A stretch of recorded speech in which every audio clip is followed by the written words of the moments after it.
చూడని ఇంత హాయిని మరిచిపోదు మనసు. తక్కి ఒదిగి ఉండి నీ వాకిటిలో పదులు కోరి నే నిలుచున్నా.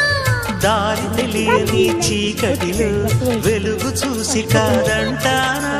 ఊరించి ఇది ఏ మాసం? ప్రేమించే ప్రతి గుండెను అందెల సందడి చేసే హేమంతం ఇది. మన సొంతమైనది. కిలకిల నవ్వే కోయిల కోసం వచ్చింది మధుమాసం. మిలమిల